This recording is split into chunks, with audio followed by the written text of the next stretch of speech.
जैसा कि आपको ये बताया गया है कि हम लोग यूपीएससी और बीपीएससी मेंस से रिलेटेड टॉपिक को प्रतिदिन के आधार पर डिस्कस कर रहे हैं और उसमें हमने पहला वीडियो अपलोड किया आपको, जिसमें कृषि कानूनों से संबंधित जो संवैधानिक प्रश्न आए थे उन संवैधानिक प्रश्नों में अनुच्छेद 131 और 123 पर हमने विचार किया, जो कि कृषि कानूनों के संदर्भ में चर्चा में आए हैं। अब उससे रिलेटेड एक और अनुच्छेद 254 की हम चर्चा करने जा रहे हैं। सेकंड पार्ट है उस वीडियो का। ये फर्स्ट पार्ट में आप जाकर के पूरा डिस्क्रिप्शन पूरा उसका देख सकते हैं। ये सेकंड पार्ट है जिसमें हम ये समझेंगे कि कृषि सुधार कानूनों के संदर्भ में अनुच्छेद 254 चर्चा में क्यों आया है। दरअसल चर्चा में आने के पीछे कारण ये है कि जो गैर भाजपा शासित राज्य हैं उन गैर भाजपा शासित राज्यों ने, और आपने सुना होगा कि कांग्रेस पार्टी अध्यक्ष ने इस बात के लिए अपने राज्यों को कहा कि आप अनुच्छेद 254(2) के तहत केंद्र द्वारा पारित कानून के अगेंस्ट कानून अपने यहाँ बनाएं। तो ये जो अनुच्छेद था चर्चा में आया। अब हमें ये देखना है कि वो कानून क्या है, वह कानून कितना इफेक्टिव है, राज्य की सरकारें क्या संसदीय कानून के अगेंस्ट कोई कानून बना सकती हैं, बनाएंगी तो कहां तक लागू होगा, और वास्तव में विवाद जो उपजा है वो क्यों उपजा है, कारण कॉन्स्टिट्यूशनली इसका क्या कारण है कि कृषि सुधार बिलों पर कुछ राज्य बिल्कुल भड़क गए हैं, कई राज्यों में आंदोलन हो रहे हैं, कई राज्य बिल्कुल तैयार नहीं है, कई राज्य ये कह रहे हैं कि हमारी सीमाओं में अतिक्रमण हुआ है, हमारे अधिकार क्षेत्र में अतिक्रमण हुआ है। तो जो ये कहा गया कि अनुच्छेद 254 के तहत आप संसद से पारित कानून के अगेंस्ट कानून अपने यहाँ बनाएं, वो क्या है। तो समझो कि 254 ये कहता है कि राज्य की विधानसभाएं, ध्यान रखें, समवर्ती सूची में शामिल विषयों पर कानून बना सकती है। यानी कि केंद्रीय विषय पर कानून ये नहीं बना सकती हैं, वो उनके अधिकार क्षेत्र में नहीं है किन्हीं भी परिस्थितियों में। समवर्ती सूची में कोई विषय शामिल है तो उस पर वो ऐसे विषय पर भी कानून बना सकती हैं जो संसद द्वारा पहले से बनाए गए या वर्तमान कानूनों के खिलाफ हो। यानी कि अधिकार है अनुच्छेद 254(2) के तहत राज्य की विधानसभाओं को कि संसद द्वारा यदि समवर्ती सूची पर कोई कानून बनाया गया है तो उस कानून के अगेंस्ट वो अपने विधानमंडल से कानून पारित कर सकती हैं, लेकिन इसके साथ शर्तें ये हैं कि पहली चीज कि इस पर राष्ट्रपति की सहमति अनिवार्य है। तो क्यों मानेगा वो? अगर कोई राज्य संसद द्वारा पारित कानून के विरुद्ध जाता है तो क्यों मान जाएगा वो? और ये चीज जब लिख दी गई कि राष्ट्रपति की सहमति अनिवार्य है, इसका अर्थ क्या हुआ कि उस कानून पर राज्यपाल के सिग्नेचर करने की पावर सीज कर दी गई और राज्यपाल को यह निर्देशित कर दिया गया कि अनुच्छेद 200 के तहत वो कानून हमारे पास भेजो। ये चीज स्पष्ट संविधान में लिखी है कि इस पर राष्ट्रपति की सहमति अनिवार्य है, अर्थात इस पर राज्यपाल का सिग्नेचर करने का पावर सीज है। उसको अनुच्छेद 200 के तहत उसे भेजना पड़ेगा सेंटर को, तो फिर वो क्यों मानेगा आपकी बात। दूसरी चीज कि हो सकता है कि कुछ विशेष परिस्थितियों में सेंटर मान जाए, आपके राष्ट्रपति ने सिग्नेचर कर दिया तो भी ऐसा नहीं कि वो कानून भारत भर में लागू हो जाएगा। आपके विधानमंडल ने पारित किया है तो आपके ही राज्य में लागू हो जाएगा, बाकी किसी दूसरे राज्य में वह कानून नहीं लागू होगा। और तीसरी चीज ये कि ये राष्ट्रपति की सदिच्छा पर है, उनके गुडविल पर है, राज्य और केंद्र के आपसी मधुर संबंधों पर है कि राष्ट्रपति ने सिग्नेचर दे दिया। लेकिन अगर आप आंख दिखाओगे तो ऐसी स्थिति में यह भी हो सकता है कि संसद पुनः राज्य विधानमंडल के कानून को संशोधित या रद्द करने हेतु विधि बना सकती है। यानी कि राष्ट्रपति ने संशोधन दे दिया तो इसका अर्थ ये नहीं कि संसद के हाथ कट गए हैं, दे दिया आप अपने यहां लागू करिए, ठीक है। लेकिन अगर कोई उसमें गड़बड़ होती है तो संसद के पास ये अधिकार सुरक्षित है कि वो इस कानून को संशोधित या रद्द करने के लिए अपने यहां से फिर कानून पारित कर देगी और फिर आपका ये कानून रद्द हो जाएगा। यानी कि 254(2) का प्रतीकात्मक महत्व ज्यादा है, व्यवहारिक महत्व कम है। तो इसका क्या अर्थ हुआ? प्रतीकात्मक महत्व ये हुआ कि राज्य, जैसे आपने अभी देखा था कि सीए एनआरसी पर जब विवाद चल रहा था तो कई राज्य विधानसभाओं ने उसके अगेंस्ट प्रस्ताव पारित किया, जबकि नागरिकता केंद्र सूची का विषय है, उस पर विधानसभाओं के पास कोई पावर नहीं है। फिर भी उन्होंने ये जानते हो भाई, सभी लोग जो विधि विशेषज्ञ लोग हैं वहां बैठे हुए हैं, है ना भाई, उनको नहीं आता तो उनके जो सचिव हैं उनको मालूम है कि नागरिकता केंद्र सूची का विषय है और केंद्रीय सूची पर तो आप कानून नहीं बना सकते, आपकी विधानसभा के पास कोई पावर नहीं है। फिर भी उन विधानसभाओं ने क्या किया? फिर भी उन विधानसभाओं ने अपने यहां से प्रस्ताव पारित किया सीए के अगेंस्ट। तो इसका प्रतीकात्मक महत्व था बस। टेक्निकली कॉन्स्टिट्यूशनली उनके पास पावर नहीं है, इसीलिए उस विधानसभा द्वारा पारित प्रस्ताव का कोई अर्थ नहीं है। लेकिन ये अर्थ सिर्फ लीगल या कॉन्स्टिट्यूशनल नहीं है, जनता के सामने उन्हें दिखाना था कि मैं इसके अगेंस्ट हूं। तो लोकतंत्र में जनता ही तो सब होती है, विधि का स्रोत वही है, संविधान का स्रोत वही है, और उसको आपने मैसेज दे दिया अपने प्रस्ताव के जरिए कि भाई हम खिलाफ खड़े हैं। यानी इसका प्रतीकात्मक महत्व है, व्यवहारिक महत्व नहीं है। आप विधानसभा से प्रस्ताव पारित करा करके सीए को रद्द नहीं कर सकते हो, एनपीआर को रद्द नहीं कर सकते हो। अगर केंद्र सरकार तुल गई तो करना पड़ेगा, आपके पास कोई पावर नहीं है। नहीं करोगे बर्खास्त कर दिए जाओगे, बर्खास्त करके केंद्र सरकार अपने कर्मचारियों से करवाएगी, होगा वो केंद्र सूची का विषय है। लेकिन जब आप विधानसभा से प्रस्ताव पारित करते हो तो इसका मैसेज जनता को जाता है कि हम उसके अगेंस्ट हैं। ठीक वही चीज यहां भी होनी है कि आर्टिकल 254(2) आपको ये अधिकार देता है कि समवर्ती सूची में शामिल विषयों पर कानून बना सकते हैं जो कि संसद द्वारा पारित कानूनों के खिलाफ हो। लेकिन वह कानून राष्ट्रपति की सहमति से लागू होगा, आपके ही राज्य में लागू होगा, और संसद जब चाहे उसे संशोधित या रद्द करने के लिए कानून बना सकती है। इसका कुल मिला के अर्थ क्या हुआ कि काहे लिए करेंगे? आप कृषि कानून के अगेंस्ट कानून लेके आएंगे, कानून जाएगा राष्ट्रपति के पास, राष्ट्रपति भेज देगा, फिर काम खत्म। अर्थात वास्तव में ये जो पावर है, ये पावर बहुत ज्यादा नहीं है, प्रतीकात्मक है कि अगर राज्य की विधानसभाएं अपना विरोध जताना चाहती हैं इस कानून के प्रति तो कानून बना सकती हैं, ताकि केंद्र को मैसेज दिया जा सके कि भारतीय संघ में शामिल हमारे कुछ मेंबर ऐसे हैं जो कि इस कानून के वैधता से या उपयोगिता से संतुष्ट नहीं है। तो अब तक हमने ये समझा कि अनुच्छेद 254(2) क्या वाकई राज्यों को इतना एम्पावर करता है कि वो समवर्ती सूची में शामिल विषयों पर कानून बना सके।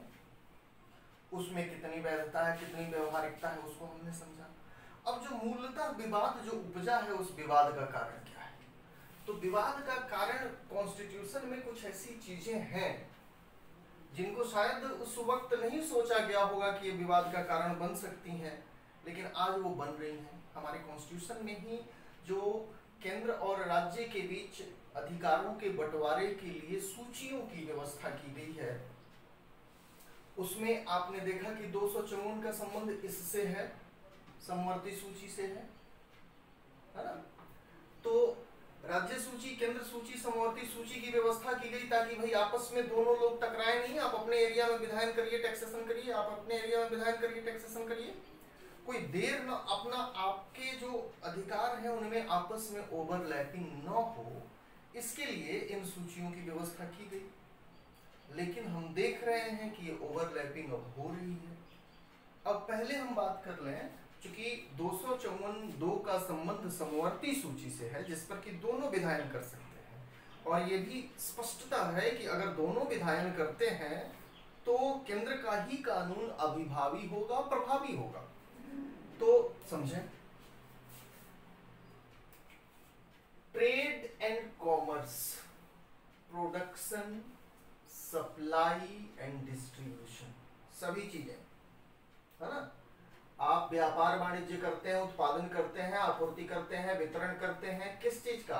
ऑफ फूड स्टफ, किसी भी खाद्य पदार्थ का, इंक्लूडिंग ऑयल सीड, तिलहन एंड ऑयल, तेल, कैटल फोडल, चारा, ऑयल केक, खली, रॉ कॉटन, रॉ जूट, इन सब चीजों पर दोनों कानून बना सकते हैं, राज्य भी और केंद्र भी।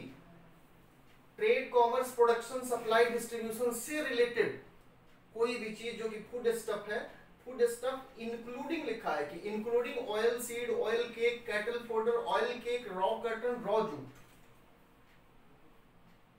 या ध्यान दें उससे भी इंपॉर्टेंट है कि any other product declared by parliament by law, या इस तरह के अन्य किसी भी प्रोडक्ट को के बारे में दोनों कानून बना सकते हैं जिसे संसद ने विधि बना के घोषित किया हो। यानी इतना तो पहले ही संविधान में घोषित है कि आप ऑयल सीड को लेकर के, ऑयल को लेकर, कैटल पाउडर को लेकर के, ऑयल केक को लेकर के, रॉ कॉटन, रॉ जूट को लेकर के आप दोनों कानून बना सकते हैं, दोनों कानून बना सकते हैं। और भी कोई प्रोडक्ट जिसके बारे में संसद विधि बना के घोषित कर दे कि ये भी 33 में आएगा। ये क्या है? 33, 34 क्या है? ये एंट्रीज हैं समवर्ती सूची की। एंट्री नंबर 33, एंट्री नंबर 34, प्रविष्टि 33, प्रविष्टि 34। तो संसद विधि बनाकर कुछ और चीजों को भी चाहे तो इसमें शामिल कर सकती है। जो 34 वो कहता है कि प्राइस कंट्रोल दोनों का काम होगा, राज्य का भी काम होगा, केंद्र का भी काम होगा। अब जो 3 कानून पारित हुए हैं उसमें पहला कानून है, ध्यान दें, पहला कानून है जो आपको बताया गया वो है कि राज्य के किसानों को ये अधिकार दिया गया कि वो राज्य से बाहर भी कोई चीज बेच लें, अपना प्रोडक्ट बेच लें। और राज्य से बाहर बेचना है, जैसा कि उस वक्त बताया गया कि भाई असम का किसान चाहे तो महाराष्ट्र वाले को बेच ले।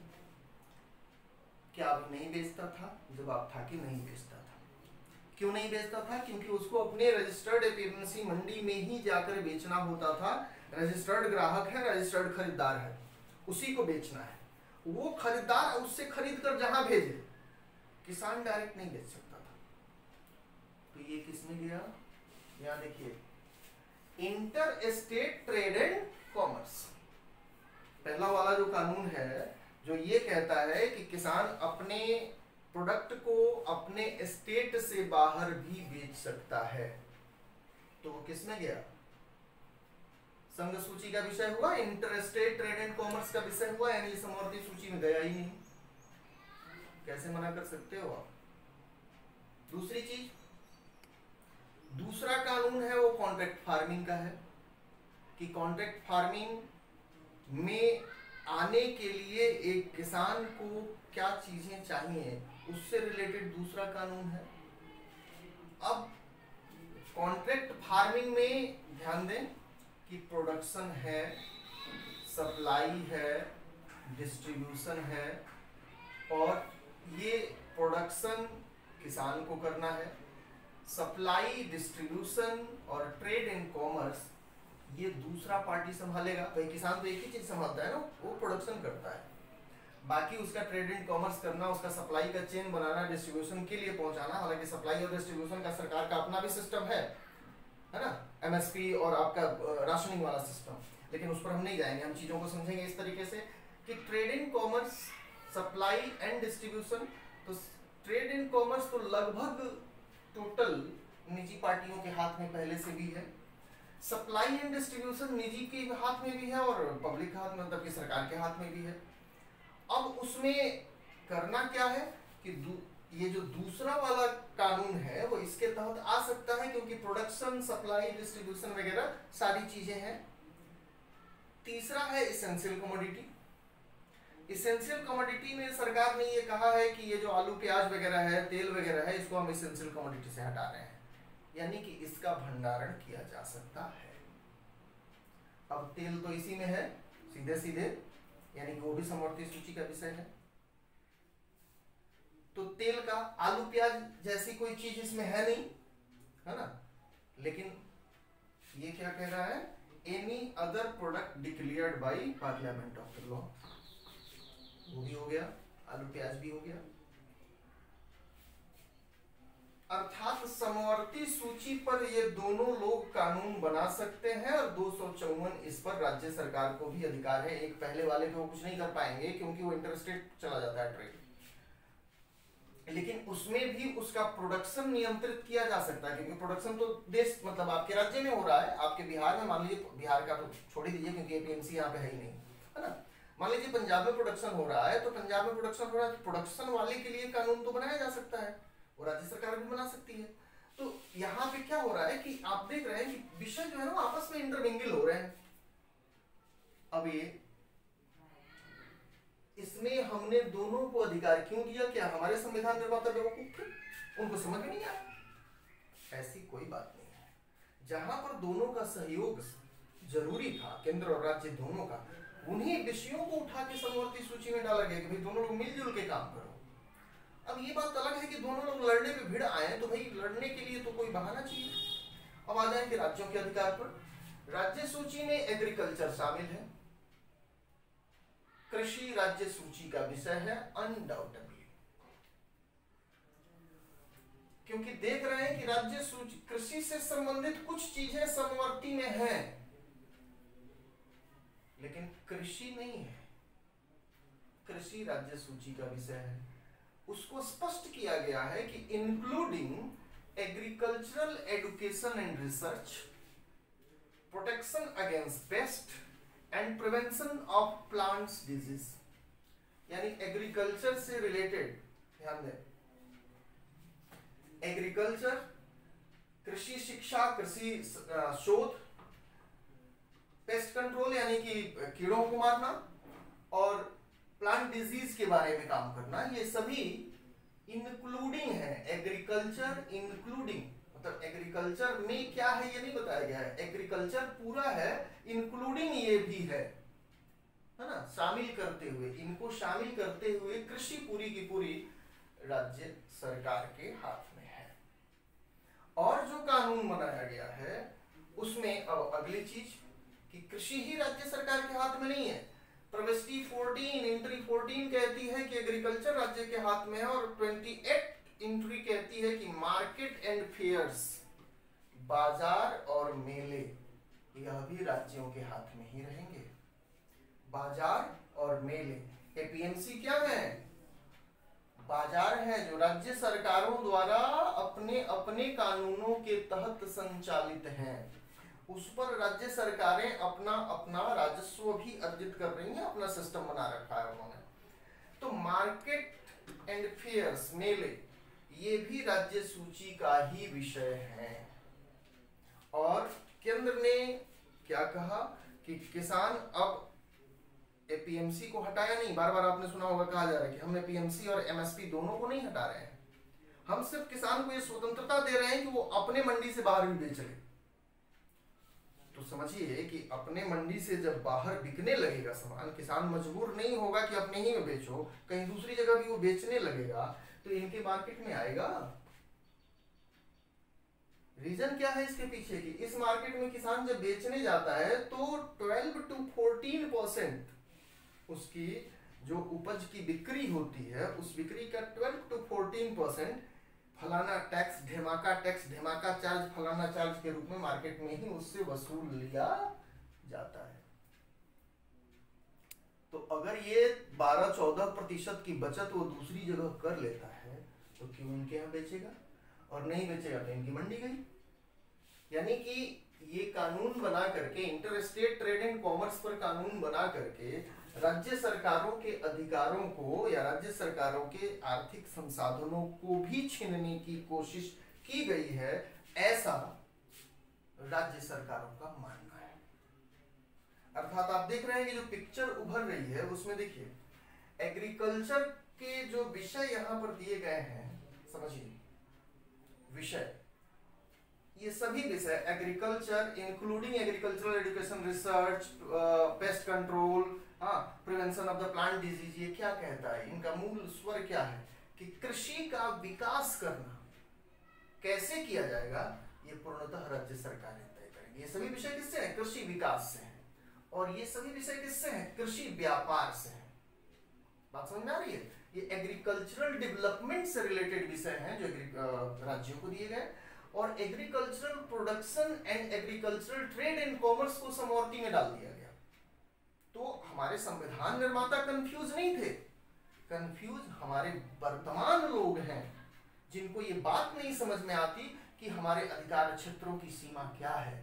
ये आपके सामने है, ये संविधान में लिखा हुआ है, लगभग जो कहती हूँ थोड़ा बहुत चेंज करते हुए मैंने, कि मुझे बोर्ड पे कम लिखना पड़े, मैंने चीजें दी हैं। इसमें आपके सामने दिख रहा है कि एग्रीकल्चरल डेवलपमेंट राज्य सूची का विषय है और एग्रीकल्चर का ट्रेड एंड कॉमर्स को समवर्ती सूची में डाला गया है। और जब हम आज तक भारत में कृषि के विकास होने के न होने के पीछे बड़ा कारण रहा है कि एग्रीकल्चर को ट्रेड एंड कॉमर्स के पॉइंट ऑफ व्यू से देखा ही नहीं गया है। न किसान देखता है, न सरकार देखती है। अब सरकार उसे ट्रेड एंड कॉमर्स के पॉइंट ऑफ व्यू से देख रही है, कुछ अलग कर रही है, तो करके देखने दो ना।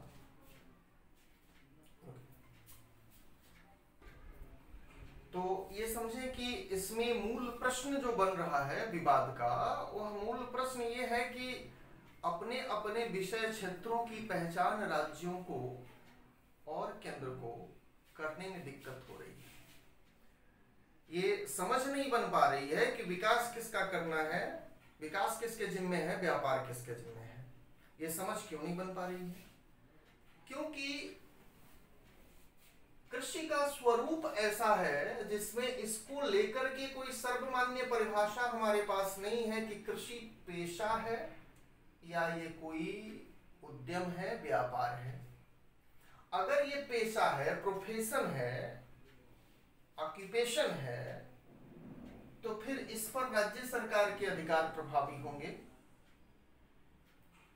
क्योंकि भारत के मैक्सिमम किसानों के लिए ये बस एक पेशा है।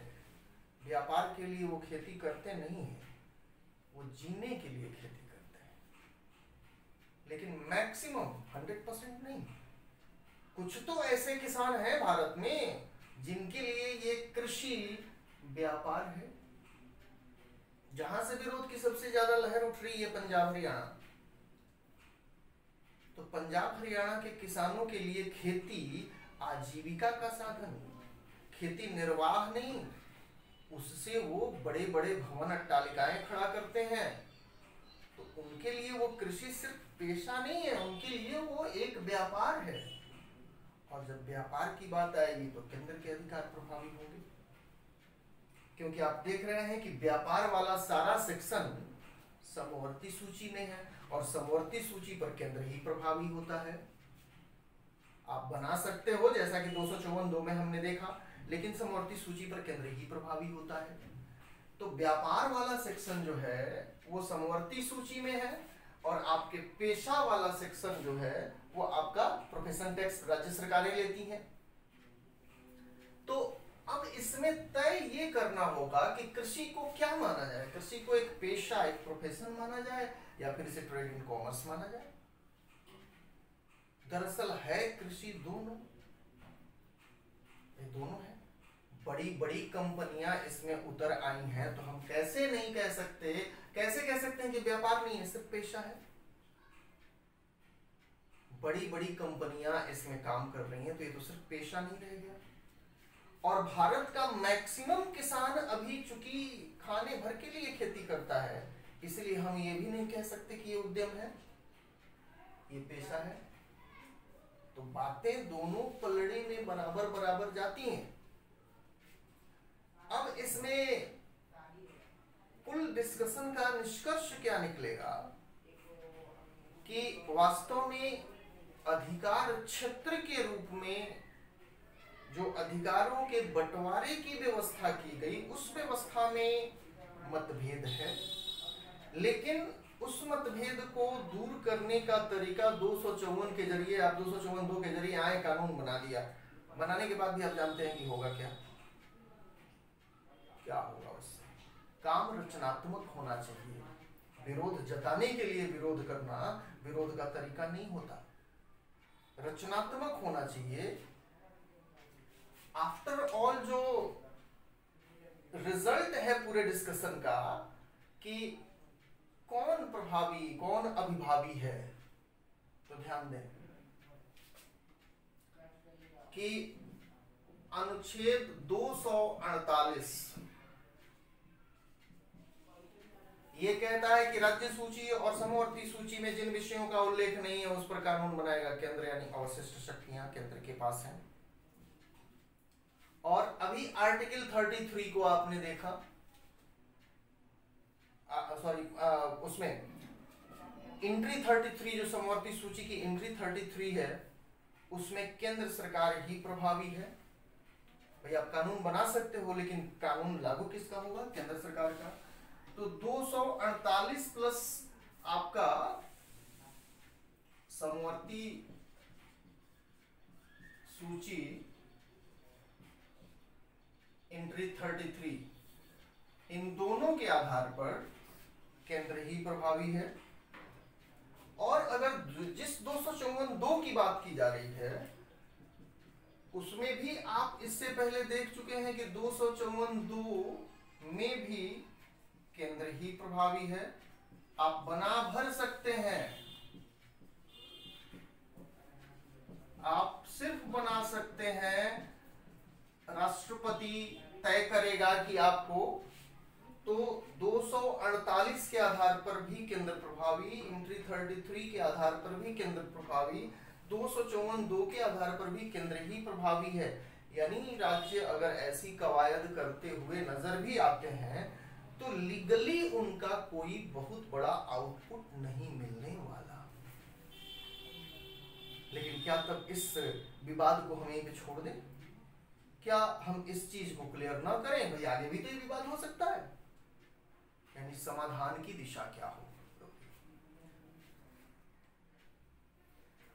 तो समाधान की दिशा ढूंढते हैं। समाधान की दिशा में पहली चीज तो ये हो सकती है, जैसा कि किया भी गया है, कई राज्य सरकारें हैं जो ये कह रही हैं कि हम संवैधानिकता को चुनौती देंगे, अनुच्छेद 131 के तहत जाएंगे। क्योंकि ये प्रश्न उलझा हुआ है, इसमें कोई संदेह नहीं है, और इसमें हमें कॉन्स्टिट्यूशनल एक्सप्लेनेशन की जरूरत है, कॉन्स्टिट्यूशनल ट्रांसलेशन की जरूरत है। तो अनुच्छेद 131 का प्रयोग किया जाना चाहिए इस संदर्भ में। प्रयोग करके हम भाई उन्हीं से पूछ लेंगे, बता दो किधर किसका। भाई वो बता देंगे, प्रभु हैं, वो बता देंगे, सुप्रीम कोर्ट का जो निर्णय आएगा उसको सभी मानेंगे। दूसरा तरीका ये हो सकता है कि 131 का प्रयोग न किया जाए, हम संसद से ही कहें कि भाई आप ही तय कर दो। भाई किसी एक को तो करना पड़ेगा, या तो न्यायपालिका तय करे या फिर विधायिका तय करे, क्योंकि कार्यपालिका तो भिड़ी हुई है आपस में। तो संसद को डिफाइन करना चाहिए, कृषि को पेशा है कि कृषि उद्यम है, आप ही डिफाइन कर दो। यानी संसद में इस पर बहस होनी चाहिए, चर्चा होनी चाहिए, और एक सर्वमान्य परिभाषा तय की जानी चाहिए कृषि के संदर्भ में कि यदि कृषि पेशा है तो क्यों पेशा, उद्यम है तो उद्यम है, और यदि दोनों है तो उसकी कौन सी गतिविधि पेशा में आएगी, कौन सी गतिविधि उद्यम में आएगी, संसद तय कर दे, काम खत्म हो जाएगा। तीसरा जो ये है काम खत्म करने का, वो ये तमिलनाडु सरकार ने कई बार मांग की है कि जो आपकी प्रविष्टि 33 है समवर्ती सूची की, यही झगड़े की जड़ है। और राज्यों का ये आरोप है कि प्रविष्टि 33 राज्यों की संप्रभुता, राज्यों के अधिकार क्षेत्र पर हमला है, और उन लोगों ने यह मांग की है कि इसको राज्य सूची में शामिल कर दिया जाए। राज्य सूची में शामिल कर दिया जाएगा तो झंझट खत्म हो जाएगा सारा। आप देख ही रहे हैं कि प्रोडक्शन से लेकर के और सप्लाई तक का सारा सिस्टम अनुच्छेद 33 आपकी एंट्री 33 तय कर रही है। तो ये तो थोड़ा मतलब कि एग्जेगरेटेड है, लेकिन एक समाधान का, ये सॉल्यूशन का एक एडवाइस है, तो उस एडवाइस को भी हमें साथ में लेके चलना पड़ेगा कि क्या ऐसा हो सकता है कि प्रविष्टि 33 को उठा करके राज्य सूची में डाल दिया जाए।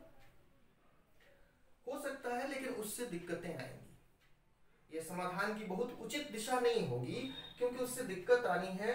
प्रविष्टि 33 को आप उठा करके राज्य सूची में डाल देंगे, तो ऐसे में प्रत्येक राज्य अपने लिए अलग अलग कानून बनाएगा, और ऐसी स्थिति में उन कानूनों के जरिए जो फूड स्टफ्स हैं हमारे ऑल ओवर इंडिया, भाई नासिक का प्याज आपके यहाँ बिक रहा है, तो भाई नासिक वाले रोक देंगे तो रुक जाएगा, तो हम लोग बिना प्याज के हो जाएंगे। अर्थात ऐसे में क्या होगा कि राज्यों को जब ये अधिकार दे दिया जाएगा, कुछ ऐसे विषय हैं जिस पर कि देश में एक समान कानून चाहिए, और इसीलिए ये जो एंट्री 33 है उसको समवर्ती में रखा गया है। तो कुछ राज्य ये कह रहे हैं कि समवर्ती सूची में शामिल किया जाए, ये एक सुझाव भले है लेकिन बहुत एप्लीकेबल हमारे हिसाब से नहीं है।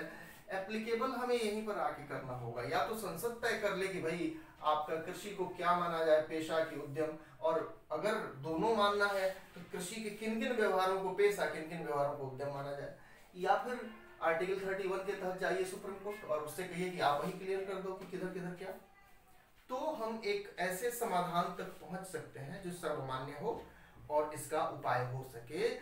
कॉन्स्टिट्यूशन के प्रावधानों का इस्तेमाल कॉन्स्टिट्यूशन की मूल भावना को लागू करने के लिए होना चाहिए, अड़ंगेबाजी के लिए नहीं।